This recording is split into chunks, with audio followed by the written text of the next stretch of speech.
So yeah, just to continue. So I'm super excited to have Greg Schwartz with us today. When I first spoke with Greg, the two things that came across. The first one is the amount of information expertise that he had, and he was so willing to share with the rest of us. So that was really great to see. And the second one is he's also an investor realtor. So last week we had another speaker, Lena Moore, with a similar background, Greg. So I'm super excited because as real estate investors, realtor is the key component of the team, and the expertise that you have from the investor lens, and also specifically in house hacking. I thought you would be such a great speaker for this audience, especially for folks who are looking to buy their first investment. So thank you for joining us, and I will hand it off to you. So take it away. Awesome. Well, thank you so much. Yeah, we spoke earlier about kind of meetups, and I love the fact that you guys are doing this meetup, have the ability to do it within kind of the network that you have as a work group. I think it's really, really cool. My own meetup kind of seems to be about a similar size, and we really just enjoy sharing information with folks, and then having a good mix of people. And then the opportunity to bring in outside people is always fun too. So I'm glad I can be part of this for you guys. Hopefully I can provide some information. I'm going to save a lot of time towards the end for questions, because I'm going to throw a lot at you. And I do talk fast. I try to slow it down. I've been in training on presentations on how to slow down my talking with various degrees of success. So take notes. We will have time for questions at the end. With that being said, we'll get started. So let's talk about why is this guy in front of us? Who's Greg Schwartz, and what does he kind of bring to the table? So I've been an investor since 2018. Currently have 23 self-managed units. My portfolio is everything from single family to fourplexes.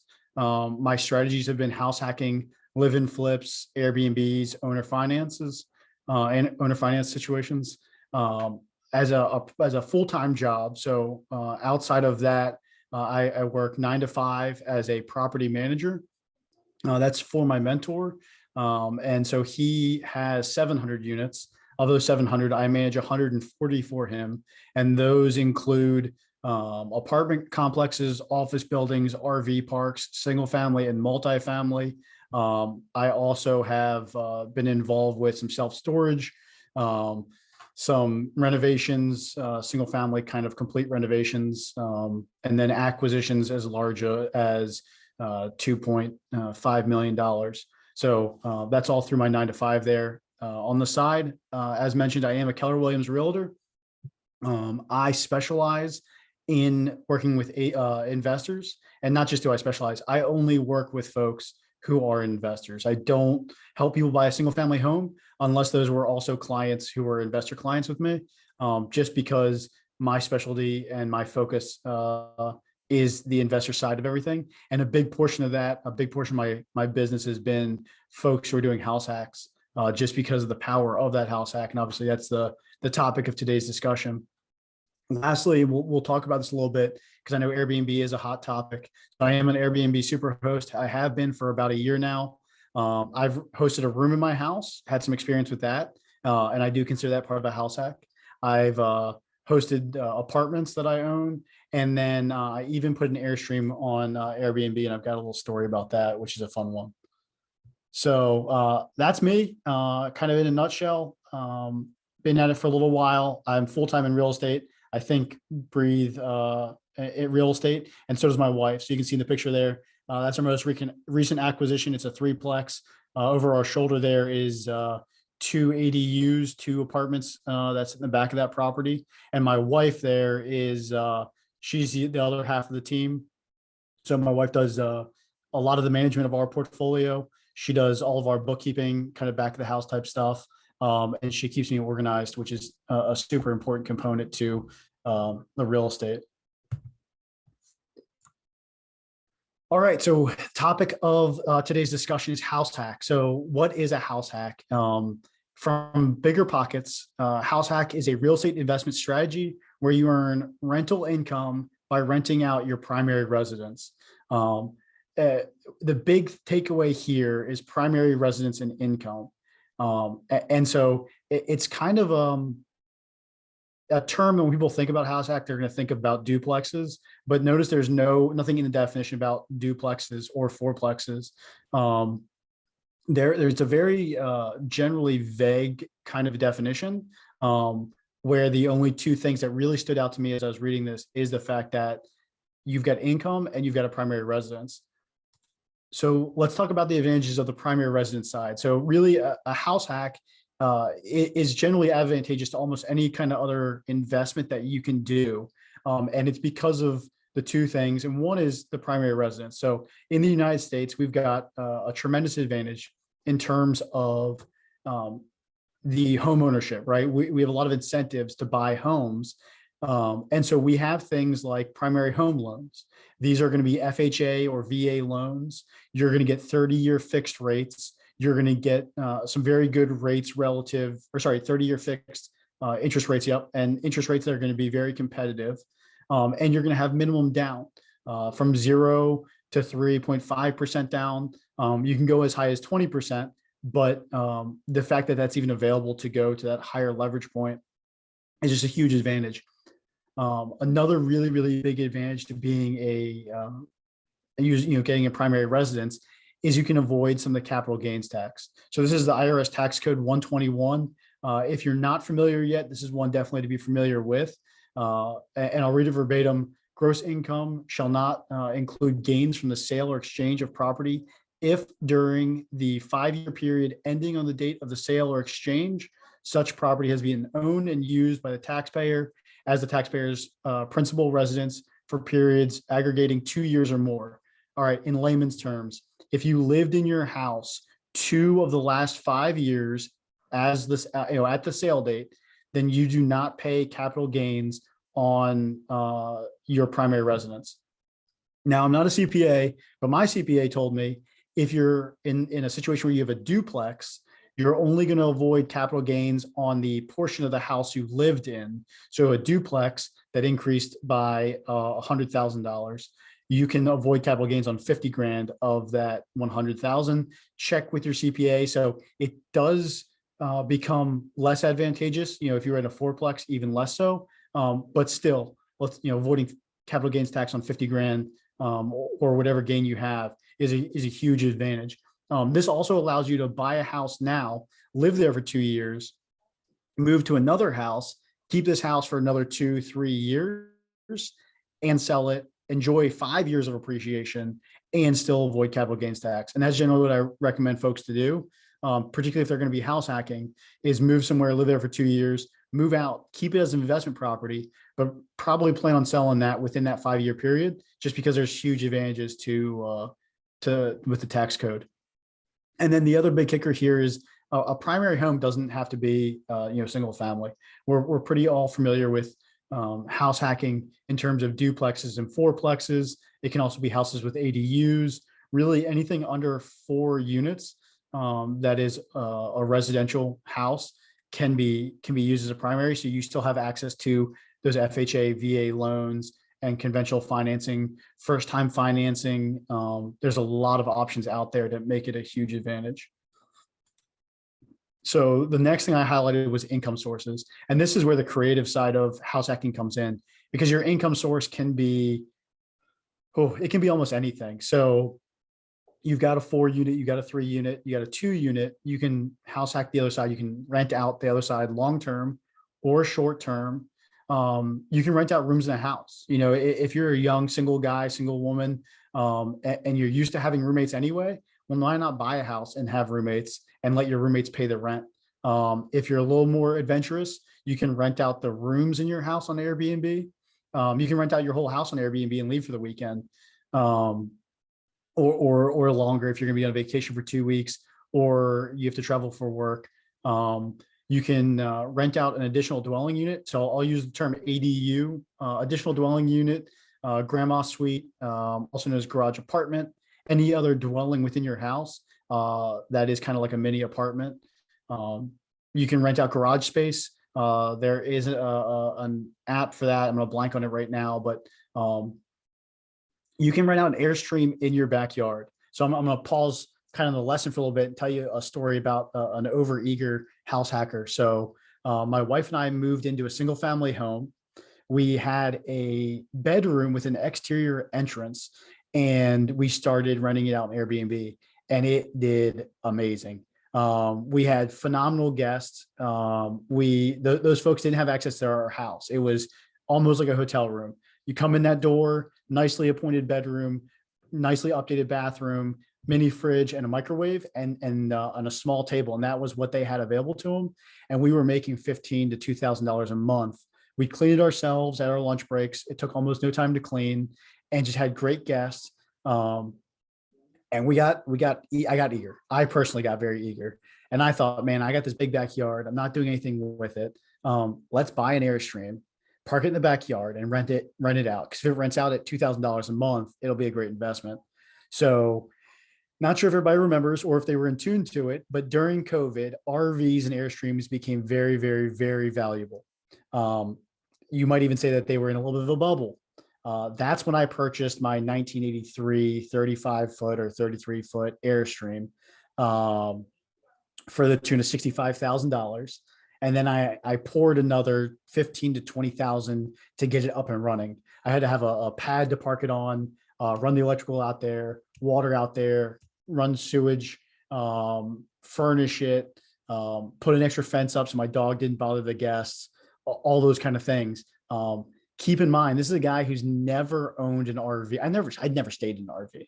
My first time staying in my RV was the first night that we had this parked in our backyard after spending $65,000 plus the improvements on it. And all that was a loan from my mother-in-law. Well, Airbnb did pretty good. Oh, hopefully we'll get that screen. You guys still have my screen there? My computer's giving me a little bit of an issue. Let me change. You're able to see your screen, Greg. Okay, you can see mine. I might not be able to change the slides though. Let's see if I can get back.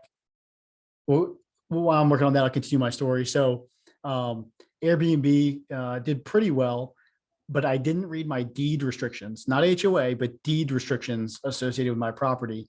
And long story short, the deed restriction committee told me I had to cease my Airbnb operations in that Airstream. Now we are in March of this year. Gas prices are through the roof. Nobody wants to drag an Airstream behind their car when they're paying $9 per gallon in gas. And my Airstream sold for 10 grand under what I bought it for. And now all of the setup fees that I had, that was all sunk cost. So that was a $35,000 house hacking mistake that I made. What I learned along the way is that I want to invest in real estate, not Airstreams.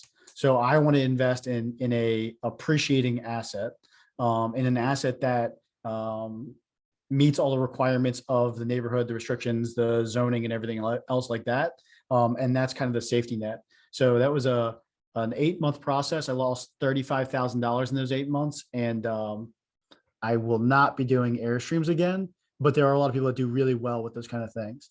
I'm going to do adjustment here to my screen to see if I can get my presentation back up so I can keep working through the slides.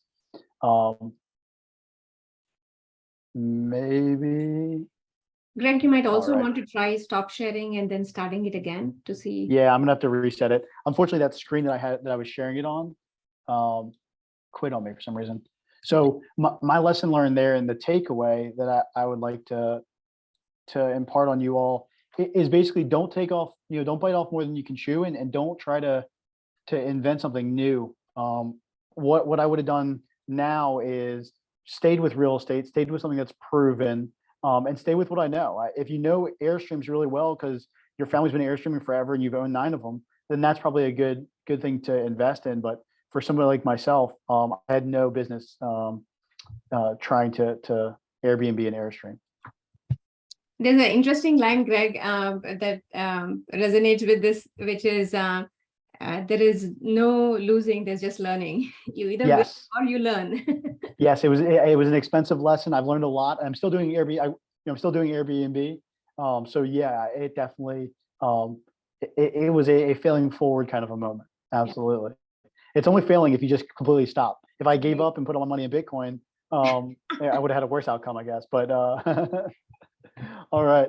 So This is what I like to talk about when it comes to house hacking is because there are so many ways you can make money house hacking. It's really a matter of your comfort scale. So I actually stole this little graphic off of when you go to the doctor's office. And when you go to the doctor's going to say, how comfortable are you? How much pain are you in? They do it on a scale of like usually 1 to 10, and then they have the little faces. And this is just resonates with me. My wife just had a baby, and of course, she was constantly being asked, hey, how are the contractions feeling? Where are you on the scale? And so as a person who's kind of teaching house hacking, I like to give my clients, and one of the things I ask is, hey, how comfortable are you with this thing called a house hack? I personally lived in a fourplex with roaches that I renovated all 3 units. For a lot of people, that's on this, I don't know about that kind of a scale. I had to kick out a non-paying tenant. Yeah, that's on this side of the scale that I don't really love. Now, my second house hack was a luxury house. It was a $400,000 house, which is the higher end here in our market. Completely renovated, beautiful quartz countertops, giant kitchen, natural light, everything you could want. And I rented out a room that I cleaned twice a week when I had guests come and go. That was a really, really comfortable house hack, right? That's kind of on this far right side. And then somewhere in the middle for people are going to be renting out rooms in their house, renting out the whole house as an Airbnb on weekends, living in a duplex, renting out the other side. So I'll kind of talk through some of these a little bit. My next slide, this is that fourplex I lived in. My wife and I lived in the bottom right unit. When we purchased it, the top units were vacant. There were more cockroaches than there were tenants. The tenant on the left side, the tenant who was on the lease left in the middle of the night. The girlfriend he left behind, we didn't know her name. She stopped paying about 2 months later. We had to get her removed from there. And all that, by the way, is when COVID was kicking off. So that was about April of 2020. By May or June of that same year, I had it completely leased out. My mortgage was something around $1,800 a month. And my income was $800 per unit. So I'm bringing in 24, paying 18, living for free. And all of a sudden, this thing that was a big liability during COVID, something that could easily sink me, became my best asset. I could essentially live. I was living for free. I was getting paid to live there. And with the savings we had, my wife and I could have gone a year and a half without any kind of income. And that's something we wouldn't have been able to do without a house hack. So some people think that investing in real estate is risky. And a lot of my friends and family, when we bought this and COVID hit, thought that I was in a risky situation. But just 2-3 months later, I was in one of the most secure situations relative to those folks who were worried about whether or not they would have a job. And they had a $300,000 house and a $3,000 a month mortgage they had to pay. So yeah, was it uncomfortable? At times it was very, very uncomfortable. But this is, the return on that comfort or that discomfort was tremendous. Still one of our best assets. We still have it. And we actually just started Airbnb the top right unit. Our tenants that live there are phenomenal. We love them. And actually my first tenant, who was unit C, is still there, just renewed for his 3rd year. So it ended up being kind of a win-win for us. Here's another option. This is kind of on the more comfortable side. This is a duplex. If anyone's lived in a townhome before, you own your own townhome. It's just a townhome where your neighbors also pay you rent. Now, will this let you live for free? Probably not. But if you can cover even half your mortgage from your renters on the other side, that's just a huge expense that you now don't have to worry about trying to make otherwise. And you're getting the equity in terms of principal pay down and appreciation. So this is something that I can see, my wife and now with our daughter moving into and feeling super comfortable. Obviously you're not worrying about cockroaches and having to renovate units. So that takes a lot of that discomfort out of it. Here's one that's near and dear. One of my clients, super cool story, 23 years old. They just graduated. They just got married in July and they wanted their first house to be a house hack. She was a little squirmish about a duplex. She didn't like the idea of having tenants next door. And she wanted something a little bit newer, a little bit nicer. So this is a 2-bedroom, 1-bath, 1,000 square foot house, great starter house for them. It's just the two of them and their dog. And then in the back here, you can see this garage apartment. It's a 600 square foot garage apartment. It's nicely appointed, kind of like you see the kitchen here. It's a similar rehab there, and they're going to put it on Airbnb. My guesstimation on my analysis for them was that they're going to bring in somewhere like I did between 15 and 2,000 a month. Well, their mortgage payments, I think 2,300 a month. So they're essentially going to live for free, and they're going to live in a Chip and Joanna style house, and at 23 years old. And they're eager for their next one already, which is great because they haven't unpacked yet. So yeah, this is something that I can see also my family kind of moving into, feeling super comfortable. You're disconnected, so you don't share a wall in this kind of scenario. And ADUs are great too, because I talked about those tax benefits in terms of Section 121. Well, this case, you get the tax benefit, capital gains. You won't be paying tax on those capital gains for the entirety of the house because this is not a duplex. So at least my understanding from my CPA is in this case, any gains they get will be tax-free as long as it was lived in for 2 of the last 5. So we kind of talked about house hacking. A lot of people at this point are usually kind of still thinking, I don't know, Greg, the idea of Airbnb seems kind of not so worth it. You talk about these advantages and it's the best thing out there, but I'm not quite sold. So I'm a numbers guy.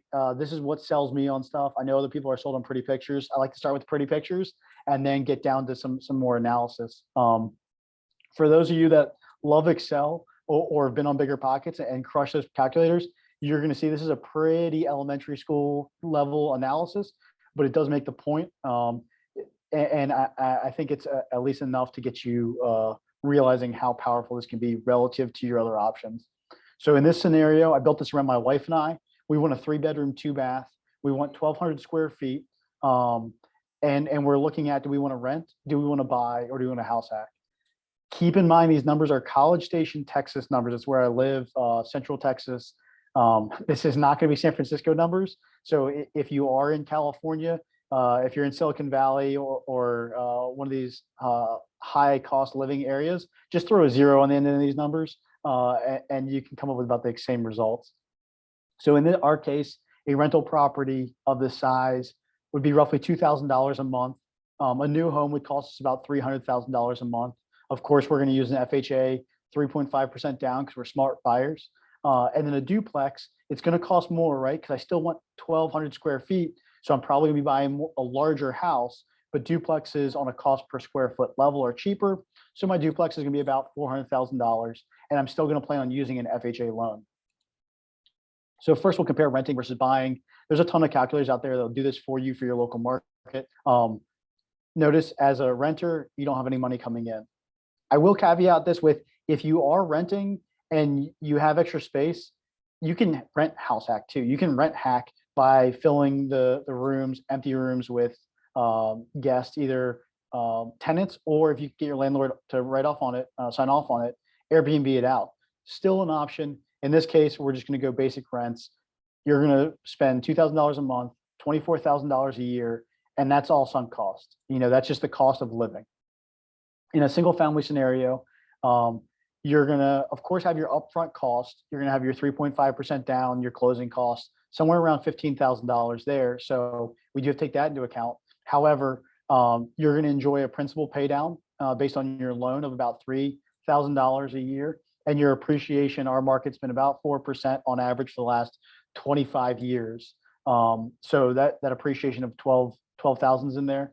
But of course, you have extra expenses. You've got interest, tax, insurance, and then don't forget about maintenance, which a lot of people, forget. Hey, as a renter, when my dishwasher goes out, I just call the landlord, he fixes it. But that's going to be on you as a homeowner. So we go from $24,000 a year to live to $13,000. Also keep in mind, I do everything based on net worth. So this is the growth to your net worth. Other things take into consideration is the cost of sale, stuff like that.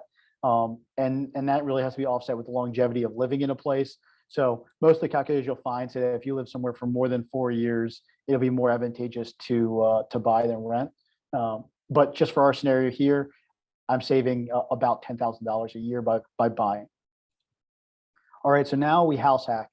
It's going to look very similar. Obviously, my principal pay down and my appreciation is stronger because it's a larger asset. It's a larger loan.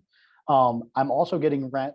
I did $1,800 a month in this scenario just because with a duplex, it's going to rent out a little bit less than what a single family home would. So even though they're both 1,200 square foot, 3 2s, my other side, the vacant side that I'm not living in, will bring in about 1,800 a month. My interest will be somewhere in the terms of 26 paid every month. And just so everybody's clear, that's the interest side of my principal and interest payment. Taxes are about $8,000 a year. Insurance of $2,000, and my maintenance is going to go up because I've got 2 units. Got to take into account. So that's going to be around $4,000. So now I'm positive 1.4.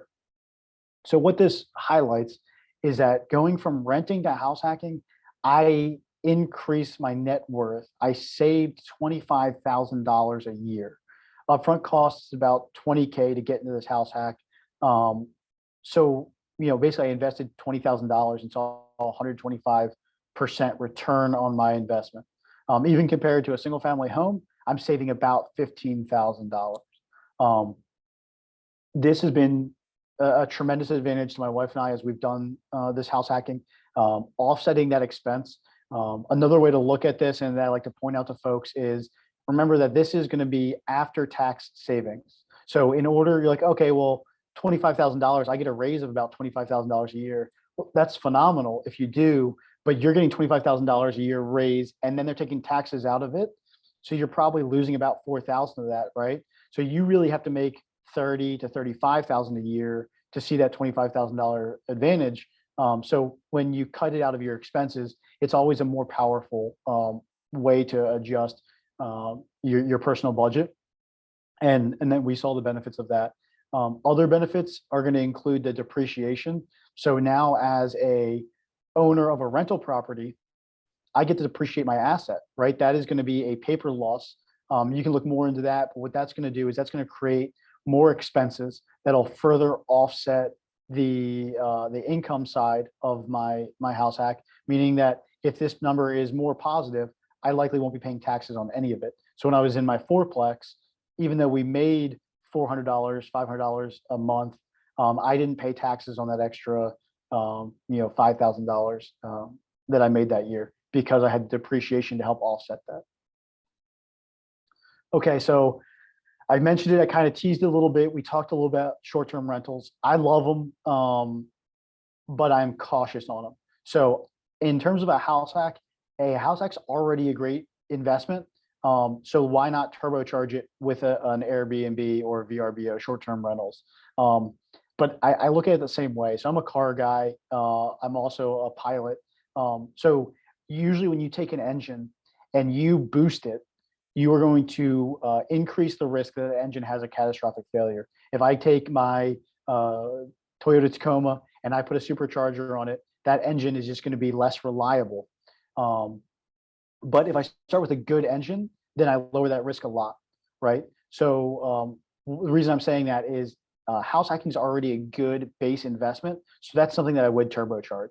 I get a little bit weary about a less than great investment and trying to turbocharge it with Airbnb, and then you have less options. But in this case, phenomenal way to do it. You can rent out the whole house while you're vacationing. That's something that a lot of people do here in my market because we do have Texas A&M. Even though the Aggies haven't been strong this year, it's a huge fan base. So you can get somewhere between $2,000 and $4,000 per weekend for each game day weekend. There's 6 home games along with graduations and other college related events that go on. So if I just go take a long weekend and rent out my house, I can basically cover my mortgage with that. Are you comfortable leaving your house in the hands of strangers? I don't know, but it is an option. You can rent out rooms in the house or the ADU on a short-term basis. And again, my wife and I did that with that bedroom. We loved it. Every guest was super nice. I left for weeks on end with some traveling I was doing with the Marine Corps, and I never felt at any point in time that my wife was, in a house with strangers. She never felt that she was in a situation that was, kind of nerve-wracking. She never felt awkward about it. Again, we had that door that locked that didn't allow them into the rest of the house. Guests loved it. We loved it. It worked out really well. And then, of course, if you get a duplex, you can always turn the duplex into Airbnb. One of the things to keep in mind here, though, if you do short-term rental, is you will likely have to furnish it. Not a problem if you're going to rent out your house while you're on vacation and you've got, a nicely appointed house.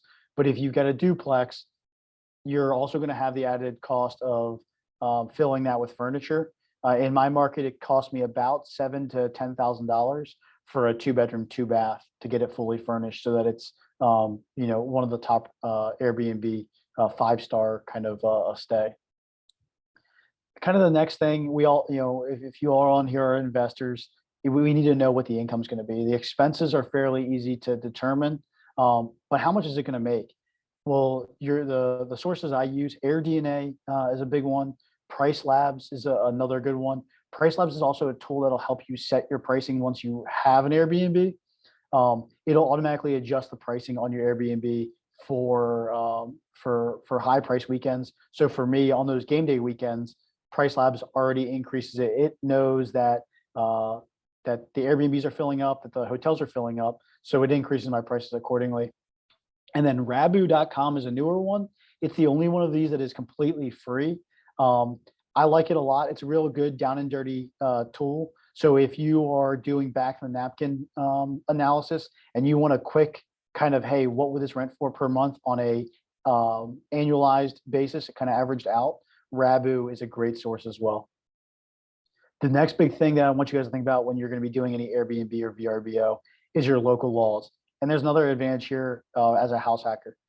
So the two major laws that usually come into play are, is it a short-term rental? That's usually defined by 30 days or less. Funny story, the same deed restriction committee that shut down my Airstream also told me that I could not rent my room in my house because they didn't allow short-term rentals in the neighborhood. So I simply increased the minimum stay to 30 days. And now I just have guests that stay longer. And those following 4 months, it was booked every single month, $1,200 a month. And in my local jurisdiction, we have state, county, and city hospitality tax. That tax doesn't apply to people who stay for 30 days or more. So I actually save money in that sense as well. And that was a really, really great option for us. And actually, Bigger Pockets just put out a book. I think it's like the 30-day stay. I pre-ordered it. I'm looking forward to get in there because there's a lot of advantages to that. And then so the other one too is a lot of jurisdictions will make it so that if it's not your primary residence, they'll put a lot more restrictions on secondary homes or vacation homes and whether or not you can short-term rent them. Well, we just said, hey, we're gonna house hack it. I'm living there, and they're gonna have less ability to have effects on that. And then, hey, I want to know more about short-term rentals and how that could apply. Your best source really is Bigger Pockets. There's a lot of good YouTubers out there, but in terms of consolidated source, I always go back to Bigger Pockets for my information. So I love the short-term model. Definitely worth looking into. Next piece that I want to talk to. So I don't know necessarily the demographic of the audience out there, but you might be thinking, hey, I'm 55, 60 years old. I'm not about to move into a duplex, Greg. I don't want to rent out any rooms in my house. I don't want to deal with any of that stuff. But my daughter just got accepted to hopefully University of South Carolina, where I went to school, so that she can be, an aspiring real estate investor like myself. Could we work out something there? And that's another way to house hack, especially if you plan on paying for their lodging. You paying for rent for your daughter is no different than you having to pay rent for yourself. Some things are slightly different. Obviously, you wouldn't be able to get a primary resident unless you are living there. However, you could possibly co-sign for your child on an FHA or conventional loan, and that would allow you to do a less than 20% down payment, and then also get some pretty favorable rates. You could also buy it as an investment property, and then just let your son or daughter live there, and then ask them basically to be your property manager. Hey, keep it filled, keep it clean. And of course, you'll be checking on it when you visit them, when you go there for parents' weekend or graduation or games or whatever you're going to be in town for. And then you could always go and get buy a duplex or a fourplex for them, and now you just have more rooms to rent out. I did analysis on this for some clients, and they can play market price for almost any 4-bedroom house in College Station and come out ahead relative to having their daughter pay rent for 4 years at college. Even better in a school like A&M, where usually if the first child comes here, 1 or 2 of the other children in the family come here too. In the case of my wife, she came here. 2 years later, her brother came here.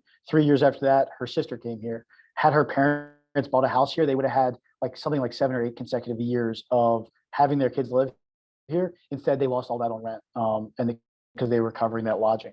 So definitely kind of my bonus tip here for everybody out there, just to speak to any of those folks here that may have either children in college or children getting to that point. Keep it in mind. It's an awesome setup. All right, so threw a lot out there. I'm not sure how I did on time. I think about 40 minutes. Not horrible, I guess. I can get a little long-winded.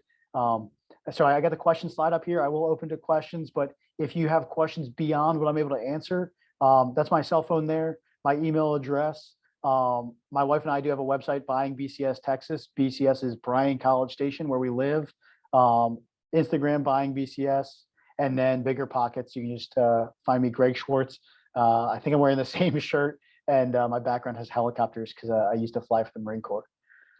With that being said, I hope I have some questions. Yeah. No, thanks so much, Greg, for the chat and for sharing all the information. For me, one of the big takeaways, which I haven't thought about it this way before, is from the house hack and from the appreciation and the revenue. It's all tax-free. So that is something that didn't hit me because it's all coming from, if you're able to live 2 of the 5 years, then you don't have to pay capital gains tax on that, which is, okay, new piece of information. Exactly. Yeah, that's a really, and check with the CPA on that, make sure that, with the ADU and stuff like that. But yeah, absolutely. That can be a game changer. Yeah. So I have a couple of questions, but I want to see if folks in the audience have questions. You should be able to ask in the chat pod, or you should also be able to ask your question away, unmute yourself and ask your question. Can I get the Hi, chat pod? Shalini. Can you hear me? Yes. Yeah, you can. Great. I think the chat pod is disabled. Otherwise, I would have typed my questions there, but that's fine. I actually have 3 questions, if that's All right. okay. Yeah. Great. Thanks, Greg, for all this really useful information. It really resonated. My first question is, do you ever pay off any of your properties? Oh, okay. So yeah, portfolio strategy. I will. I'm not there yet. So I'm only a few years into this, and we're still in a growing stage. My mentor, who's got over 700 units, his strategy is to have a good portion of his portfolio paid off completely. He doesn't keep cash on hand. When he needs to close on something, he'll go to his bank where he's got most of his loans with and say, hey, I've got these 3 properties. They're worth $200,000. I only need $100,000 on each of them, $3,000 total, or $300,000 total. And so he uses that as a way to get almost like a line of credit. He can usually avoid having to get an appraiser because of how low the loan to value is he's asking for the bank. And he's had that as a strategy for quite a long time. And I think I'll probably try to replicate that. I'm just not quite there yet. But yes, I do plan on at least 1 or 2 of my properties I have currently not refinancing for that same reason. Great. Okay, thanks. And then what about in this environment of the higher rates? I mean, you mentioned like in his case where he doesn't need an appraiser, but just in terms of the loans, do you have advice around that? I do. My last meetup, we made it our topic, and I would highly recommend this. Find someone intelligent to the space if you can, but creative financing is kind of a big player right now, right? Bank financing is going to be high, and banks, commercial or residential side. So I deal with both, and they're getting more and more strict. They're getting more and more risk adverse. as we run into this uncertain economy, are we in a recession? Are we going into a recession? How long will the Fed be cranking on those rates? And as a result, I personally am brushing up on things like owner financing, option two, loan assumptions. I think that I have not read it yet, so I'm might be off here, but Brandon Turner's first book on low and money down, I want to say that's got a lot of creative financing in there. But now's the time definitely to be getting on YouTube videos and reading books pertaining to non-traditional financing options. Okay, great. And then my last question is, I also have a unit that the HOA doesn't allow less than 30-day rentals. And so then, and I don't know what the market is for 30-day rentals. And then I was thinking, well, I'll just rent out a week out of a month. Do you ever do that? Or have you found that more than 30 days, it's fine in most markets? So yeah, I do believe there is demand for 30-day rentals. So yeah, I didn't want to mess around with anything shorter than that, or hey, just a week out of the entire month. There was a pretty aggressive lawsuit against one of my neighbors. We chatted with them, and they basically said that folks in the neighborhood aren't very nice. At least a few of them, the ones who are quote unquote behind the deed restriction committee. So I only went with that 30-day stay, and I had just such a wonderful experience that I plan on shifting in that direction and just finding a way to maximize that revenue. So I highly recommend just taking a shot at it. It's pretty easy to adjust on Airbnb. On your listing, you can put the minimum stay, put it at 30 days, and just give it 2 months and see what it does for you. I think you're gonna be pleasantly surprised. Okay, great. Thank you very much. Yeah. Awesome. Any other questions from other folks? Greg, I have a question for you while we are waiting for others to chime in. Okay. When you think about house hack, one of the questions that comes up is, hey, I'm a landlord and I'm living right next door. How can I be, I'm a friend and a landlord. Any suggestions on, people who feel stuck because of, not being a landlord for a person right next door? Yeah. So this fourplex was my first time being a landlord or property manager. I had owned a duplex prior to that, but it was very hands off, so I didn't deal with any of the tenants. So we were a little bit apprehensive about the idea that we'd have, our tenants would be surrounding us. We would be completely surrounded by tenants. Originally, we went in with the game plan of we were going to say that that we were just kind of helping managing it for an owner, or try to hide the fact that we were the property manager. Really, our game plan was, hey, let me check with the owner and kind of use the owner as kind of that person to help alleviate some of those conversations. But mine and my wife's personality just kind of came through. It became very difficult for us to tell even that half truth. And so we got real comfortable from the very beginning. We own the place, and we're very fair people. So we didn't have any issues. And it's funny, the tenants next door, when they weren't paying, the woman who was living there moved in a friend. His car over a 2-day period didn't start. His battery was dead. We jumped his car 3 times during that period. Like, what can be more awkward than I served them an eviction notice. They had an eviction notice on their door. We hadn't gone to court quite yet, but we basically said that you have until this date to pay. Otherwise, we're going to go to court. And he knocks on our door. Hey, can you do me a favor? My car won't start. I need to jump it. I jumped it once. My wife jumped it once. And honestly, it's not, it wasn't awkward. I don't know if it was just our personalities or what. And then once we got our tenants that we could screen, you get to pick your neighbors. There's no other situation where you're going to be able to pick your neighbors. The nicest people ever. And then, so when we had all of our tenants in there, oh my God, we loved it. Just super friendly people, big smiles, big hellos. We knew when they went to the gym because we were going to the gym around the same time. Hey, have a good trip. How was your lift? How'd it go? We loved it actually. It was fun. More community than there would be otherwise, I think. Okay. Yeah, that's a good point that you'll be able to select your neighbors. And Yeah. also, I think, one thing that comes through with you, Greg, is that you're super excited when you're talking about your tenants. I'm sure that you're being very fair with them, and that's why they are paying it back. Cool. Spencer, your hand is up. Ask your question away. You have to unmute. Spencer, are you still there? We were just saying hi.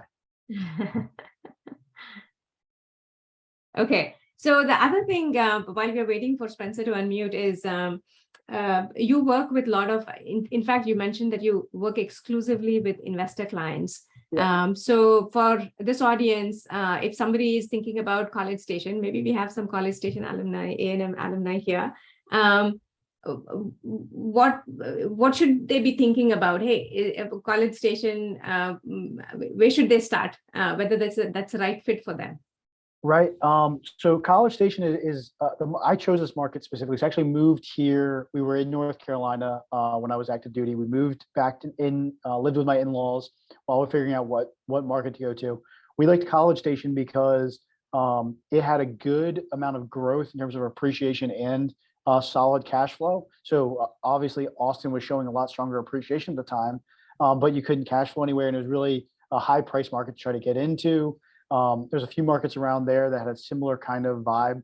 So we moved to College Station and really loved the fact that it had a good combination. Also, if you look historically at College Station, the economy usually fares pretty well during recession type stuff. So if you're looking for a good, steady growth market, we're not going to cash flow like Memphis. We're not going to appreciate, at least the way Austin did. But I think you're gonna get the best of both worlds. And I really don't see this market taking a big tumble because the university through the last recessions just stays strong.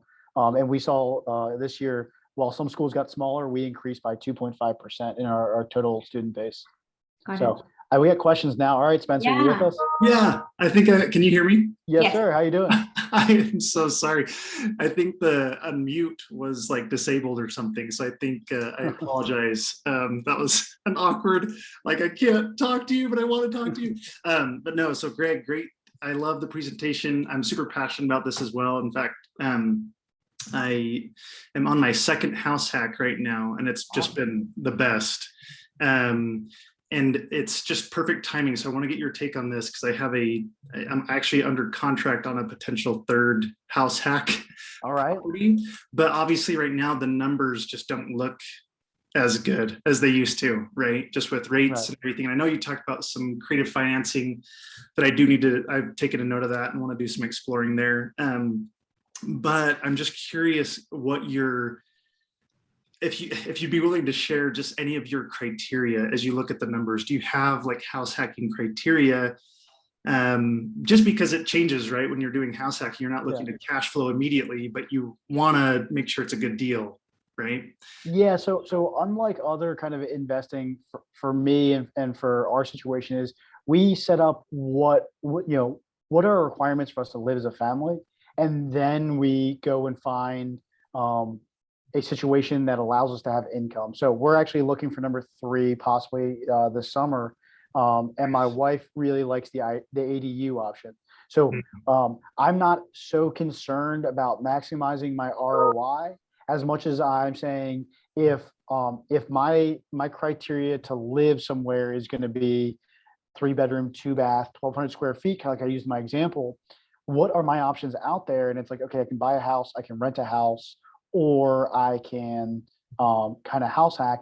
So I don't necessarily look at it on a ROI as much as am I saving based on my other, because you got to pay for living. Living is an expense one way or another. Right. So can I limit it?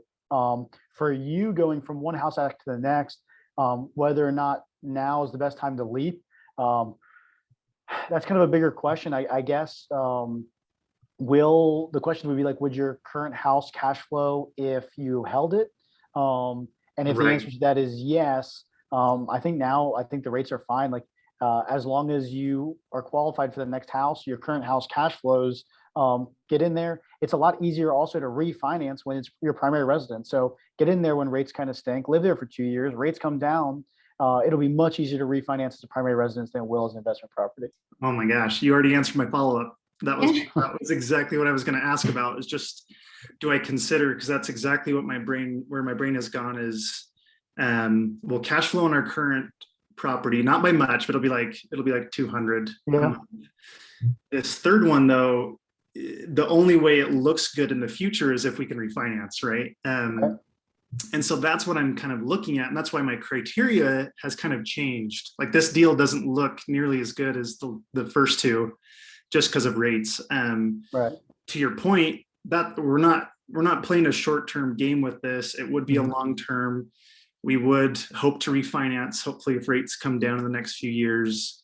And if we can, then this would be one of our better performing properties. So that's why we're like in that weird spot of, do we do this? Do we not? Anyway, so I appreciate your take on that. And I know that there are other questions, so I'll let other people get in there, but appreciate you, Greg. Thanks for your time. Spencer, I'm glad you got that mute button off. That was a good question. I appreciate it. Yeah, congratulations, Spencer. So next up, Fawn, please go ahead and ask your question.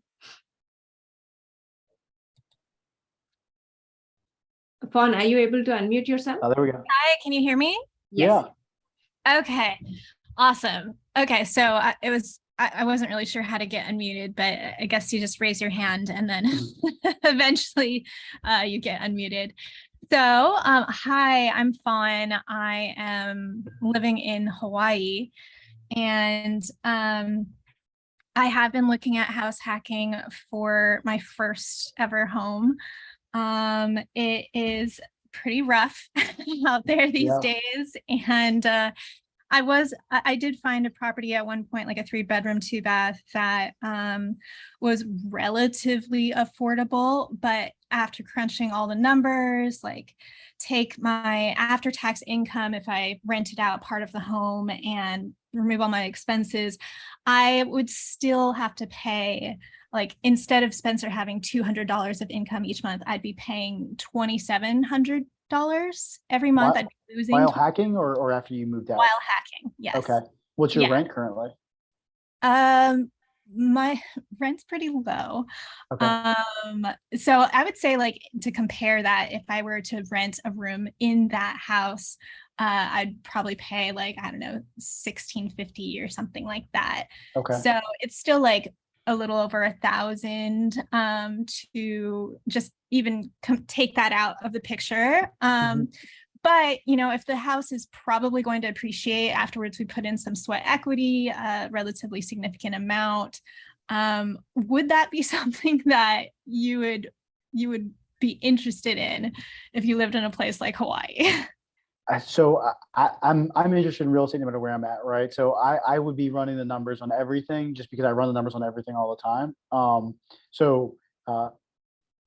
For me in that situation, it would be a matter of kind of twofold. One is what is like, zoom out to a 10-year picture, and I think Spencer kind of spoke to I like that, is he said he's kind of a long-term thinker on it, is will this property be something that will do well for you long-term? How do you feel about the appreciation?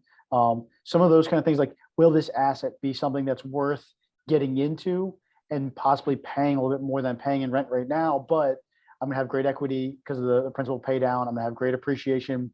And, you know, this part of whatever Maui is like the up and coming spot. So there's a few more that would come into play there. And I think you're right though. I would be running more analysis and thinking more about it, particularly if I was gonna be paying more than I'm paying in rent. If you can just save money by not paying in rent and then invest somewhere else where your parents are, where you grew up, where you went to college, another market you're familiar with already, that might be a better option. And now you're in a position because of that, where if I were you, I'd be comparing those two, out-of-state investing versus house hack investing, and run everything on a 5-year timeline so that you can kind of see how things would even out after being in that asset for a while. Well, thanks, Fawn, for your question. I have one other question. Okay. If I could just get that one in. No, actually, let's turn it over to Pavani, and then if there is time, we'll come back to you, Fawn, if that's okay. Okay. Pavni, do you want to go with your question? Sure. Yeah, this is less of a question, more of an information, because I really love the session. House hacking definitely is one of the huge benefits we have, particularly for folks in Bay Area. And the lesson that I have learned personally in the last 2 years was clearly we have seen a lot of house appreciation happening. And I was having two houses, like two houses that were falling into the criteria of 2 out of 5 as a primary resident criteria. And I realized that when I was about to think of selling my second house, of course, I did sell my first house. And when I was about to sell my second house, hoping that I will have the capital gains pocketed without paying any taxes, but realized that thankfully I realized it before the move that you can only do that strategy once every 2 years. It's like Correct. once you sell your current primary house with the capital gains of 2 out of 5, you cannot do the same strategy at least until like 2 more years pass before you can make that approach. So thankfully I did not make that move.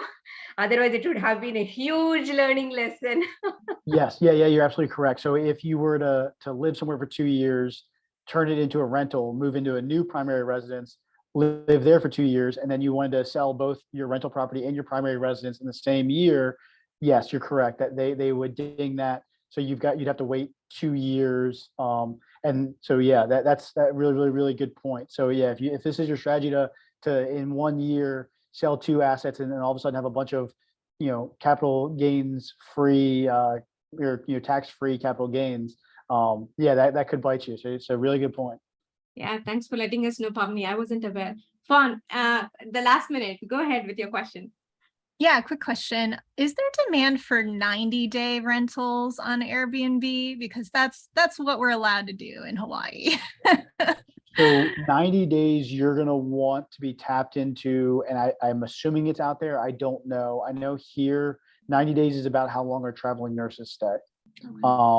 So that's what I would lean towards for that 90-day is the traveling nurses. And then honestly, I don't know how much he puts out there about it, but Brandon Turner has been doing a lot with making short-term, mid-term rentals work.